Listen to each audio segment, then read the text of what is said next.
Sir आपको YouTube का एक नए वीडियो में स्वागत करता हूं। आज मेरे दोस्त क्लास से देखिए 12 और 11 दोनों के लिए हम लोग पढ़ेंगे। क्लास 12 और 11 दोनों के लिए। और लेसन जो होगा आपका 3 होगा क्या, इंग्लिश सेकेंड का। ठीक है। और क्या पढ़ना है आपको, ट्रांसफॉर्मेशन। ठीक है। और ट्रांसफॉर्मेशन में क्या पढ़ना है आपको, डिग्री। समझ रहे बात को, आपको डिग्री जिसके हिंदी में कहते हैं अवस्था। ठीक है ना। तो ये डिग्री आपको पढ़ना है, 2 नंबर में पूछा जाता है। और हम आपको बता दें कि जो डिग्री होता है वह 3 प्रकार का होता है। डिग्री 3 प्रकार के होते हैं। डिग्री कितने प्रकार के होते हैं, 3 प्रकार के होते हैं। देखो पहला बात ये हो गया कि डिग्री के बारे में अगर आपसे कोई भी पूछता है तो आप कह सकते हैं कि जो डिग्री होता है 3 प्रकार का होता है। जो पहला होता है ना उसको हम लोग कहते हैं पॉजिटिव डिग्री। पॉजिटिव डिग्री, जो पॉजिटिव डिग्री होती है इसको हम लोग कहते हैं सामान्य अवस्था। बात समझ रहे हैं। तो देखो जब किसी व्यक्ति के गुण या दोष की व्याख्या की जाती है,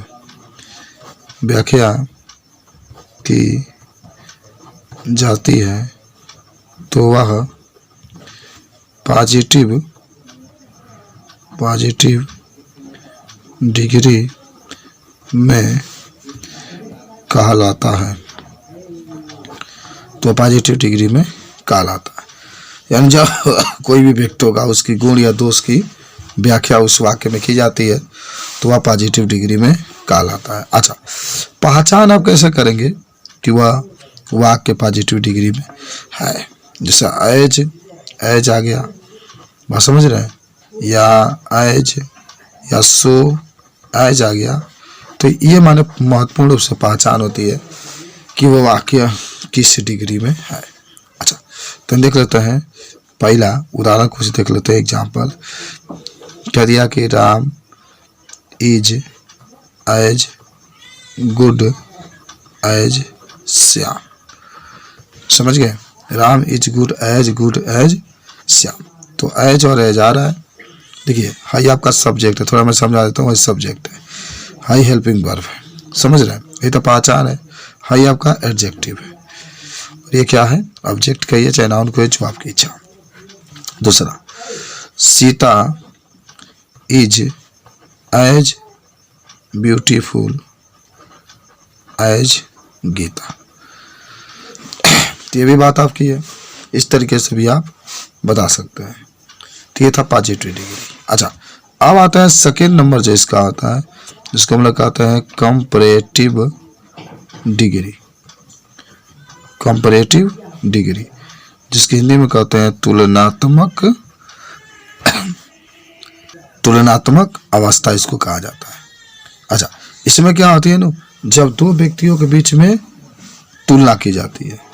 जब 2 व्यक्तियों के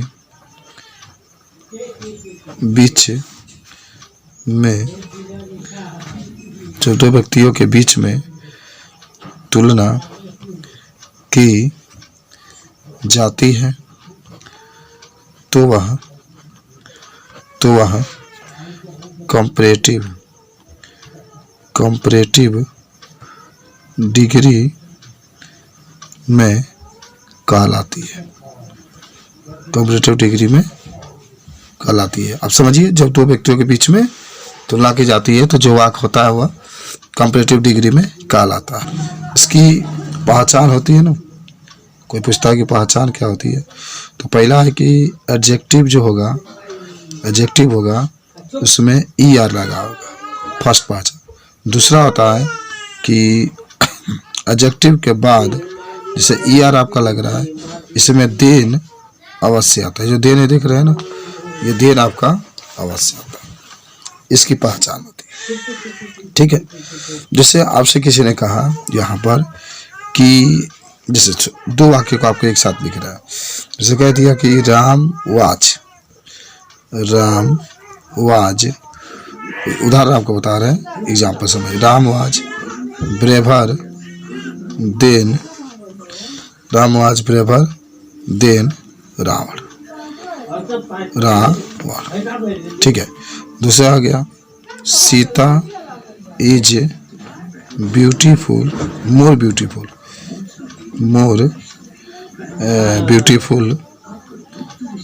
देन गीता। ये सब आपकी कहानी होती है, इस तरीके से बताया जाता है, समझ रहे हैं। या आप कह सकते हैं यहाँ पर तीसरा नंबर कि Avneesh runs faster than Aditya,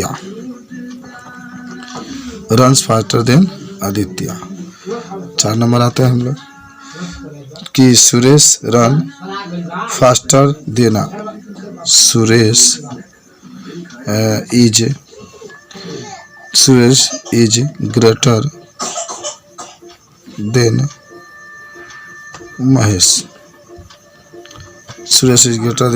Mahesh, तो इस तरीके से ये कुछ कंपैरेटिव डिग्री के एग्जाम्पल थे। अब आते हैं तीसरा इसमें, जिसका नाम होता है सुपरलेटिव डिग्री। अच्छा, इसको हिंदी में अगर आपको लिखना होगा ना, तो हम लोग कहते हैं सर्वोच्च अवस्था। तो सुपरलेटिव का मतलब ही होता है, जैसे सुप्रीम कोर्ट होता है ना, उस तरीके से होता है, तो इसको हम लोग सर्वोच्च अवस्था कहते हैं, ठीक है। अच्छा, इसमें कहेंगे कि जब किसी व्यक्ति की तुलना एक समूह से की जाती है, तो वह सुपरलेटिव डिग्री में कहलाता है। इसकी पहचान माने की जाती है कि सुपरलेटिव डिग्री में कि जब किसी व्यक्ति की तुलना एक समूह से जा लिख देना की जाती है, समूह से की जाती है, तो वह सुपरलेटिव डिग्री में कहलाता है। जैसे कि सीता, अच्छा तो पहचान लिख लेते हैं हम लोग। पहचान ही होता है ना कि जो एडजेक्टिव होता है उस एडजेक्टिव में EST जुड़ा होता है, यही मेन पहचान होता है कि जो एडजेक्टिव होता है उस एडजेक्टिव में EST जुड़ा होता है। बात समझ रहे हैं? कुछ उदाहरण देख लेते हैं कि Suresh run fastest of all, Suresh runs fastest all, ये भी हो जाएगा आपके एग्जाम्पल में, फर्स्ट है। सेकेंड आप बता सकते हैं कि Sohan is the tallest boy in the class, Sohan is the tallest boy in the class. तीसरा बता सकते हैं कि जो भी मैंने आपको कहेगा ना कि Ram is the richest man in the city, Ram is the richest man in the city. इस तरीके से आप तीनों का डिफिनेशन बता सकते हैं मेरे दोस्त। तो आज के लिए वीडियो को यहीं तक रखते हैं, धन्यवाद।